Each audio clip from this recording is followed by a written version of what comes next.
বাংলাদেশের বিনোদন জগতের একাংশ এখন চরম আলোচনা ও বিতর্কের মুখোমুখি।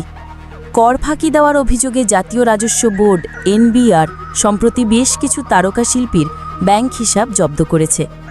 এনবিআরের প্রকাশিত এক প্রজ্ঞাপনে বলা হয়, মোট ২৫ জন তারকার ব্যাংক হিসাব জব্দ করা হয়েছে, যাদের মধ্যে রয়েছেন জনপ্রিয় চিত্রনায়িকা মৌসুমী, চিত্রনায়ক বাপ্পারাজ, তরুণ প্রজন্মের তারকা নুসরাত ফারিয়া ও সাবিলা নূর।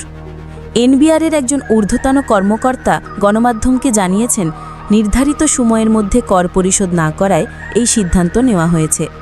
এই ব্যাংক হিসাব জব্দের প্রক্রিয়া শুধু একটি আইনগত ব্যবস্থা নয়, বরং এটি একটি বার্তা দেশের প্রতিটি নাগরিক, সে সাধারণ হোক বা তারকা, আইনের বাইরে নন। কর দেওয়া রাষ্ট্রীয় দায়িত্ব, যা পালনে কেউ গাফিলতি করলে রাষ্ট্র তার হাতে থাকা আইনি ক্ষমতা প্রয়োগ করতেই পারে। প্রজ্ঞাপন অনুযায়ী কর অঞ্চল 12-এর সহকারী কর কমিশনার জনাব কাজী রেহমান সাজিদ মন স্বাক্ষরিত চিঠিগুলো সংশ্লিষ্ট তারকাদের ঠিকানায় প্রেরণ করা হয়েছে। এই তালিকায় আরও রয়েছেন বর্ষিয়ান অভিনেতা আহমেদ শরীফ, অভিনেত্রী শবনম পারভিন এবং জনপ্রিয় অভিনেত্রী নুসরাত ইয়াসমিন তিশা। তবে সূত্র জানিয়েছে, ইতিমধ্যে কিছু তারকা কর পরিশোধ করেছেন, আবার কেউ কেউ সময় চেয়ে নিয়েছেন।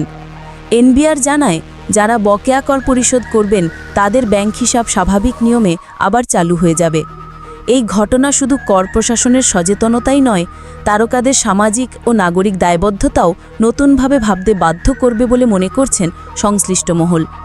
একই সঙ্গে এটি দেশের বিনোদন অঙ্গনে আর্থিক স্বচ্ছতা ও জবাবদিহিতার একটি গুরুত্বপূর্ণ বার্তা হিসেবে প্রতিভাত হচ্ছে।